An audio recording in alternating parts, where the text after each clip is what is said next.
Selamat siang, selamat datang di Apotek Stikers Logorejo Semarang. Mari silakan masuk mas. Monggo diperkenalkan oleh duduk mas. Terima kasih. Sama-sama mas. Mohon maaf sebelumnya, izinkan saya untuk memperkenalkan diri. Saya dengan apoteker Adi Saputro dari Apotek Stikers Logorejo Semarang. Mohon maaf sebelumnya, apakah ada yang bisa saya bantu mas? Iya, ini saya mau menembus resep untuk bapak saya. Oh, menembus resep atas nama bapak saya, bapaknya ya mas? Iya. Izin untuk menerima resepnya ya mas? Iya. Mohon maaf sebelumnya, apakah dari resep yang telah diberikan mas sendiri, mohon maaf sebelumnya, ini dengan mas siapa? Mas Jono. Mas Jono. Mas Jono, saya mau bertanya, Mas Jono sendiri ke apotek ini sendiri atau beserta anak keluarga? Ini sama bapak saya, tapi bapak saya pengennya nunggu di luar. Bapaknya nunggu di luar. Sangat soleh sekali. Terima kasih Mas Jono telah membantu bapaknya. Mohon maaf Mas Jono, apakah Mas Jono berkenan atau mempunyai waktu untuk nanti akan saya berikan penjelasan terkait nanti kegiatan konseling yang akan saya berikan kepada Mas Jono mengenai informasi obat dari bapaknya? Boleh. Terima kasih Mas Jono atas waktunya. Izin mengkonfirmasi resep ya Mas Jono. Iya. Mohon maaf Mas Jono, ini dengan resep atas nama Bapak Andi, Iya, usia 45 tahun ya. Benar sekali. Mohon maaf, untuk alamatnya di mana? Bandungan. Bandungan Semarang ya? Iya. Oke, ini dari Dokter Dani, di mana waktu periksa dan diberikan resep itu pada Semarang tanggal 6 bulan 10 2020 ya Mas? Iya. Oke, terima kasih atas kesediaannya untuk mengkonfirmasi resep. Mohon maaf Mas Jono, terkait resep yang Mas Jono berikan, apakah dokter sudah menjelaskan kepada Bapak Andi mungkin atau ke Mas Jono terkait obat yang diberikan kepada Bapak Andi? Belum. Dokter belum menjelaskan sama sekali ya Mas? Belum. Oke, terima kasih atas jawabannya. Mas Jono, saya izin bertanya, terkait dari riwayat alergi dari Bapak Andi itu apa?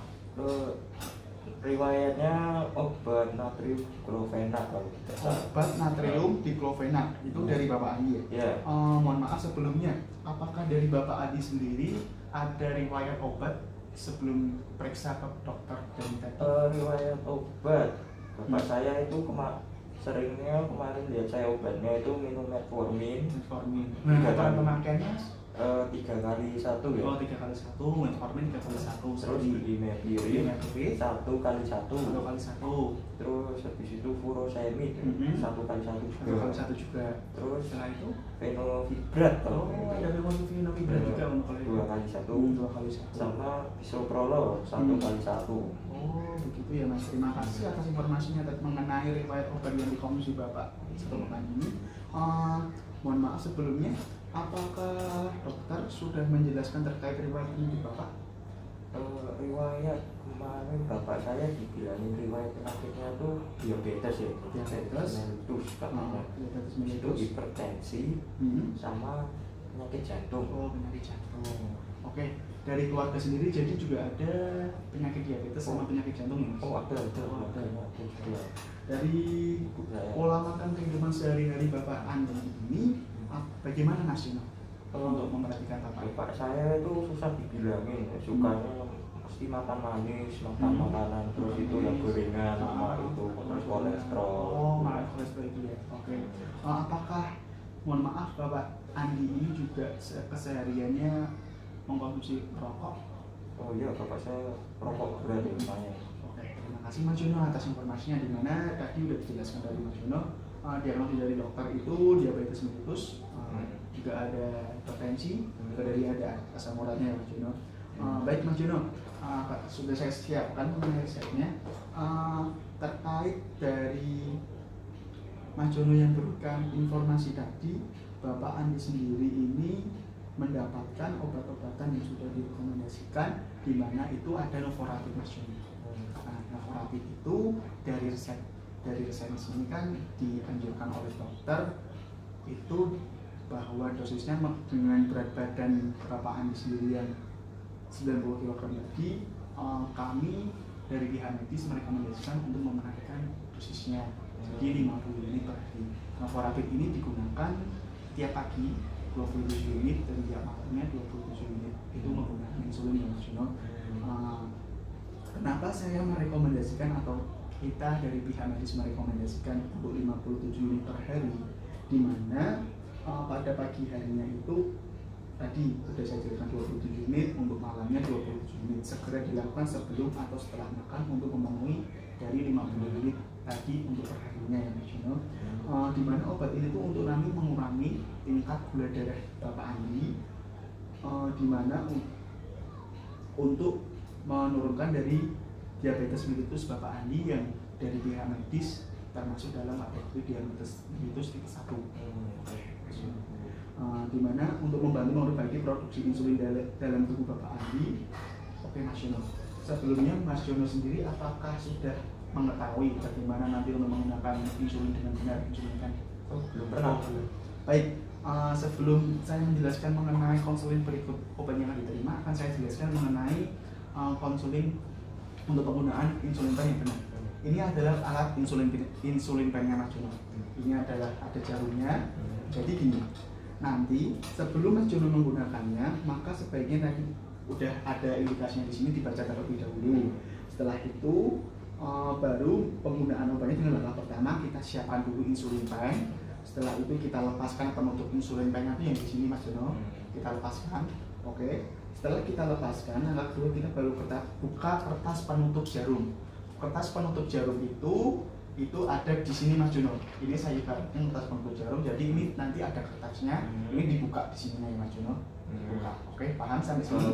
Oke. Saya akan berlanjut. Setelah itu dari langkah kedua itu, setelah kita membuka penutup jarum, jangan lupa nanti dibuang untuk ke tempat sampah. Langkah yang ketiga, kita akan insulin pennya itu pastikan untuk siap digunakan, di mana kita hilangkan udara yang ada di dalam pen melalui jarum untuk mengatur ketepatan pen dan jarum dalam mengatur dosis insulin. Putar tombol untuk memilih unit yang sudah ditentukan. Tadi kan unitnya sudah kita tentukan 54 unit per hari. Pagi 27 unit dan malam 27 unit sebelum atau sudah makan. Jadi nanti di sini diatur, sini bisa diputar-putar. Ini ada angka 27 unitnya, nanti bisa digunakan. Setelah kita mengintal untuk dosisnya, kita tahan penanya untuk mengarah jarum ke atas.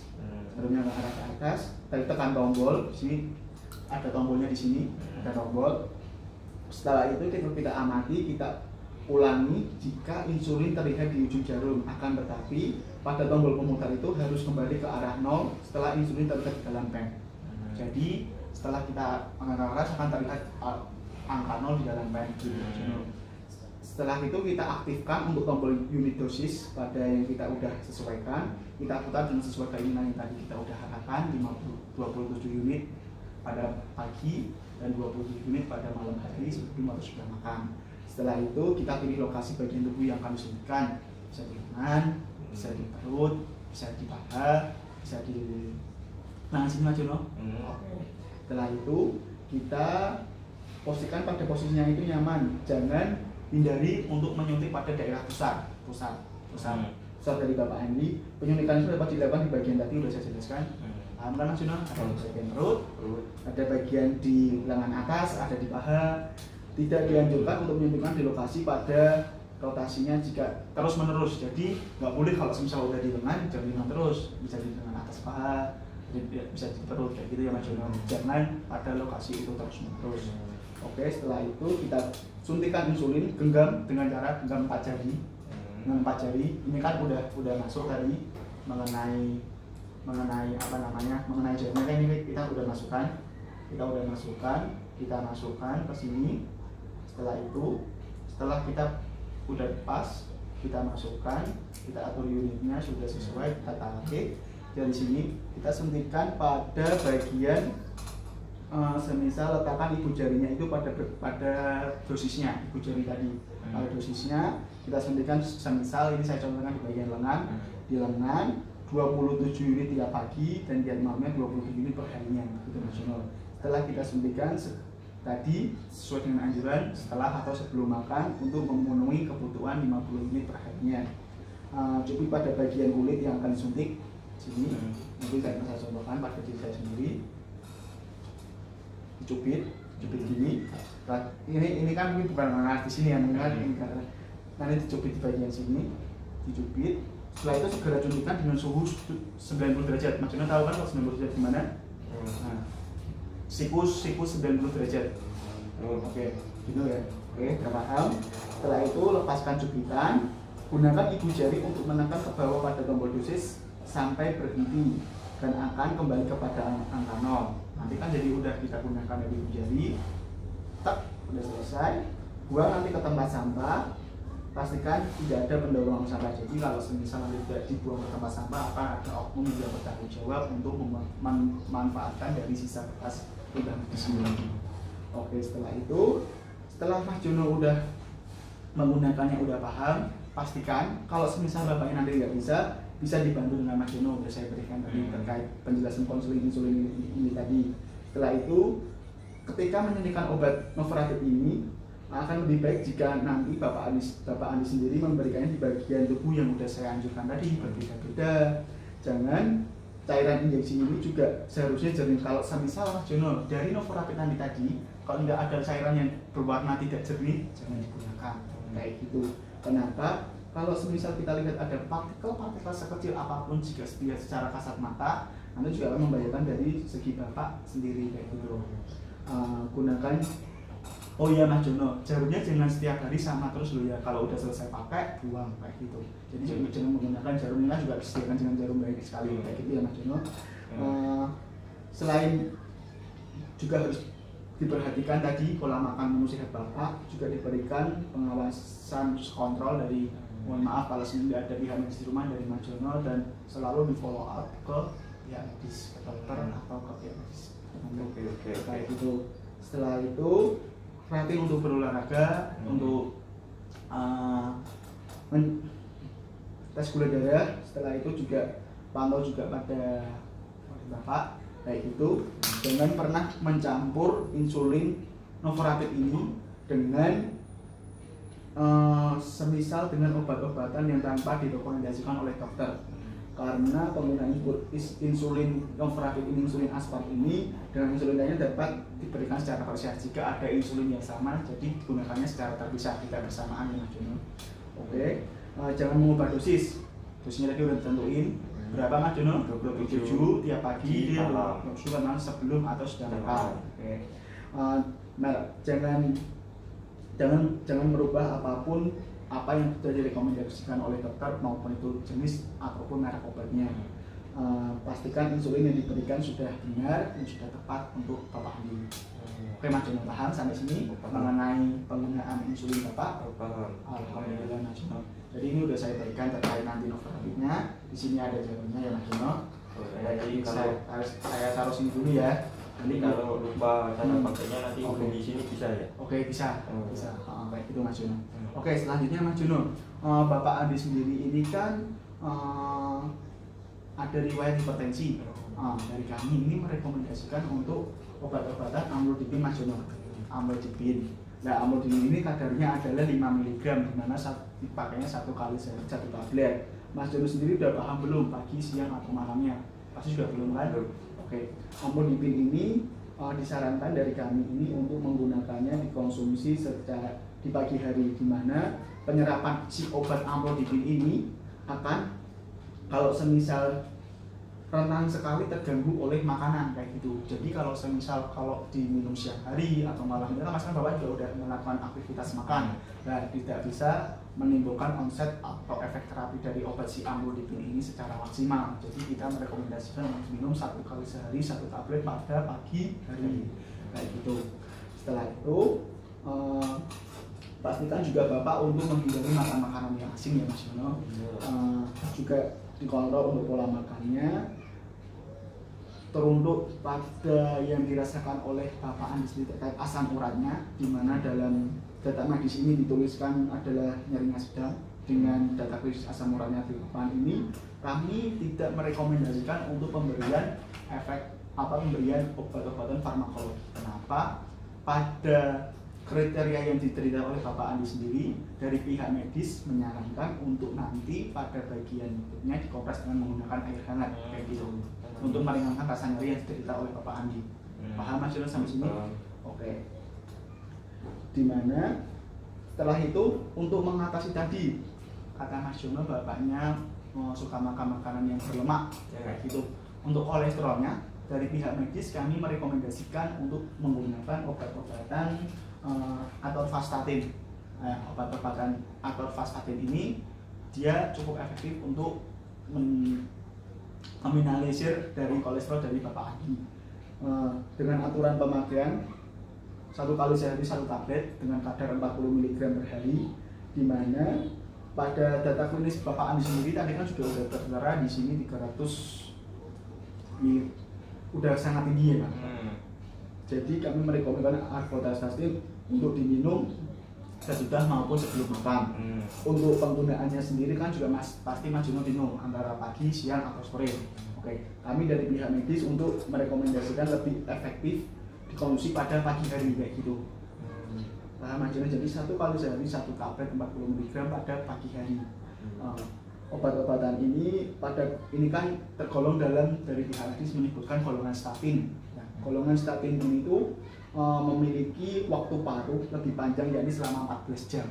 Jadi perlu diketahui untuk Bapak sendiri, Bapak Andi maupun Mas Jono, untuk jenis tadi tidak baik dikonsumsi bersama grapefruit. Grapefruit itu seperti kayak jeruk bali kayak gitu Mas Jono.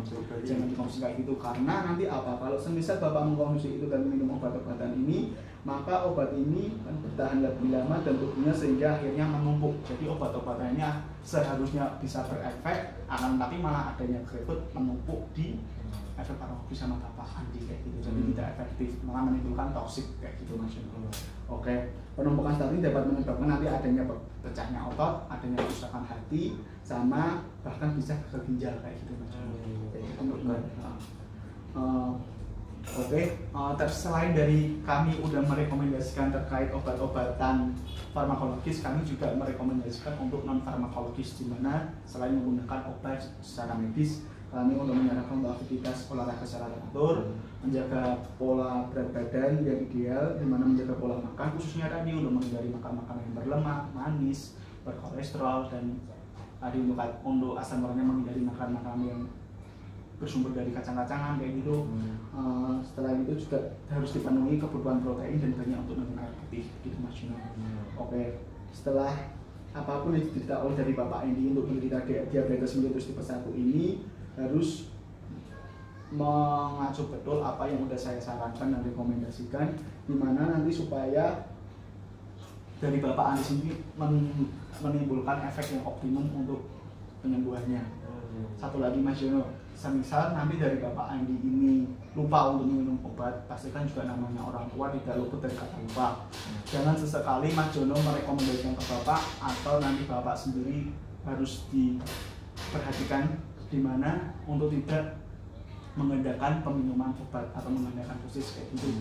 Jadi kalau semisal nanti Bapaknya lupa, maka seharusnya menggunakan obat-obatan yang sudah dekat, lewati obat yang sebelumnya. Gunakanlah obat minuman yang sudah dekat jarak waktu peminuman obatnya. Kayak gitu Mas Jono. Terkait dari ketiga obat ini yang sudah saya rekomendasikan, pastikan disimpan pada jauh dari sinar matahari, di suhu ruang. Terkait dari Novorapid ini sendiri, disimpan pada sama selama hanya 28 hari saja. Begitu Mas Jono. Paham? Oke. Mohon maaf Mas Jono, semisal Mas Jono sudah paham, supaya nanti memberikan edukasi ke Bapak Andi lebih optimum, bolehkah atau ada waktu untuk Mas Jono untuk menerangkan ke saya kembali supaya tidak ada miskomunikasi mengenai aturan pemakaian obat ini? Oh iya, boleh. Terima kasih Mas Jono. Ini nanti kalau Novorapid kalau ada lupa dengan ya, soalnya agak susah juga. Oke, siap. Tadi untuk yang injeksi tadi itu Novorapid itu tadi dibuka dulu ya. Dulu pokoknya jangan lupa. Habis itu diambil tadi kayak jarum kertas itu. Setelah jarum lepasnya diambil, dibuang ke sampah. Lalu dibuang. Jangan lupa sebelum makan ini cuci tangan terlebih dahulu. Ya steril ya Mas ya. Habis itu nanti diatur dulu ya. Ini dosisnya. Ini udah diterangin berapa ya dosisnya? 27 pagi, 27 malam. Ya itu sebelum atau sudah makan ya Mas. Untuk memenuhi kebutuhan 50 unit per harinya dengan acuan berat badan Bapak, di mana mengacu pada 90 kg per bulannya. Oke, kalau diputar dosisnya itu tadi dipasang jarumnya tadi. Jarumnya dipasang, itu ditutup. Ditarik, habis itu ditekan sedikit tadi ya untuk melihat ada keluarnya pusat tadi itu. Kalau kan biar untuk dikeluarin supaya untuk kantong itu tadi. Lanjut, setelah keluar ada kantong terus diatur lagi. Nah, setelah diatur lagi terus dipegang 4 jari. Ibu jarinya menyentuh untuk tombol ini dosisnya.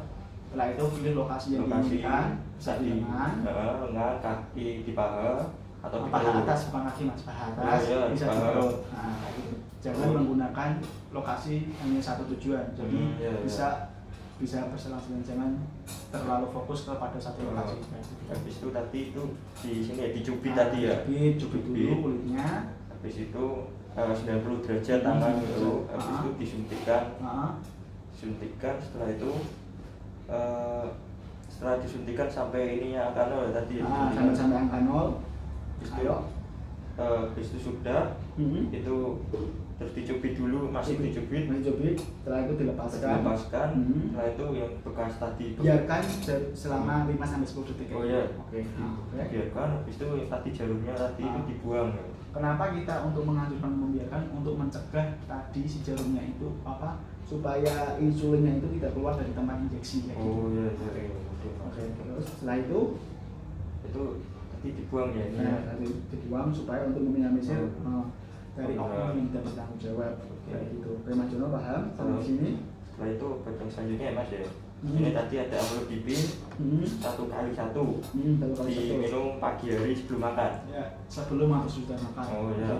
Gimana kami merekomendasikan lagi untuk tadi kalau semisal pada siang atau malam hari kan bapaknya udah berhabisan makanan, bisa mengganggu dari kerja obat si amlodipin supaya nanti tekanan darah bapak bisa terkontrol, juga bisa nanti dimonitoring ultrahatinya supaya mendekati tekanan hipertensi yang normal.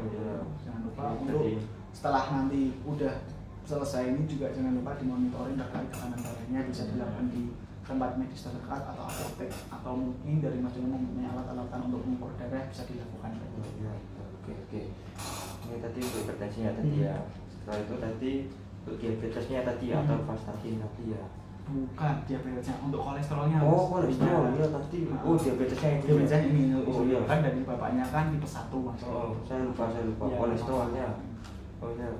Kolesterolnya tadi 1x1 juga ya. Vastatin 1x1 40 mg pada apa diminumnya di malam hari. Bukan, maaf Mas, di pagi hari. Oh, pagi hari juga nanti ya. Sebelum Mas sudah makan, dimana untuk menunjang si kerja dari vastatin lebih optimal kayak gitu Mas. Pagi hari terus nggak boleh sama jeruk bali tadi ya. Jadi kalau bisa terjadi kayak gitu nanti akan menyebabkan penumpukan dari zat-zat si vastatin ini, menyebabkan toksik pada tubuh bapak Andi tersebut.